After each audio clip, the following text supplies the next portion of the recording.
Okay, this is the first time na nakitaan po natin yung Chinese Coast Guard na nagdala ng mga polo, ng mga sibat, ng mga kutsilyo.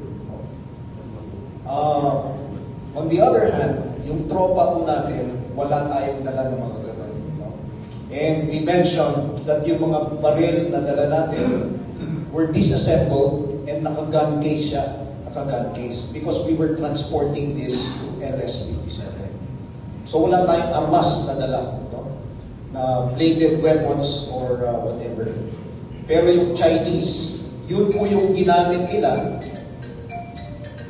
na pangsira, pangbutas dun sa mga rig natin, sa mga rubber boats natin. No? Kitang-kita po, meron po kaming mga videos na hawak. And we saw in the video how the Chinese even threatened our personnel by pointing their knives at our personnel. Despite this, lumaban po yung ating mga sundalo. Lumaban po with their bare hands. With their bare hands. Makikita niyo po, tinutulak nila yung rig ng kalaban, ng Chinese Coast Guard palabas, palayo. They were preventing the Chinese Coast Guard from hitting them with their bolos, their machete, and other bladed weapons. Kaya ako po ay hangang-hanga sa ating mga sundalo. Despite the absence of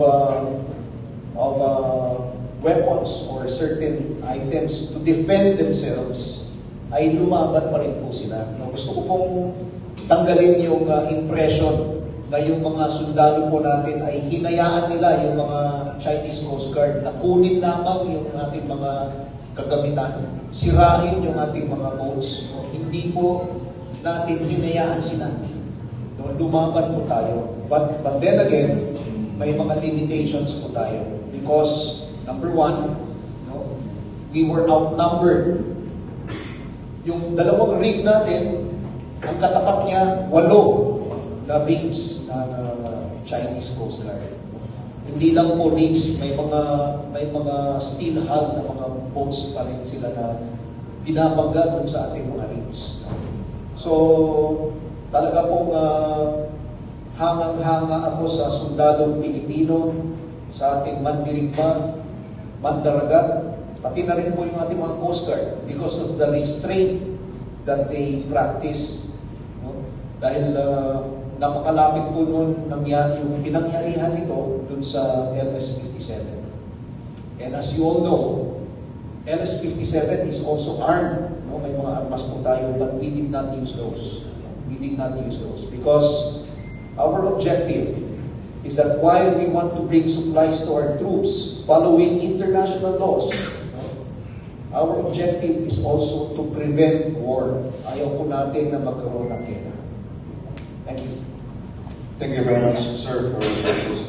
Our rigs, yung rigid hull inflatable boats. Yung isang rig natin ay inipit nila. Marami po kasi silang mga dineploy na mga rigs nila. So, yung isang rig natin, inipit nila. And then, sa kanila before. But of course, yung trauma natin, prevented, tried to prevent them. So, may mga nakuhang mga baril, may mga nakuhang mga iba pang equipment, sinira yung ating mga equipment on board, pati yung motor natin. At tinusok rin binutas yung ating rigid hull inflatable boats. So our action now is that we are demanding that the Chinese return our rifles and our equipment. And we are also demanding from them to pay for the damages that they have caused.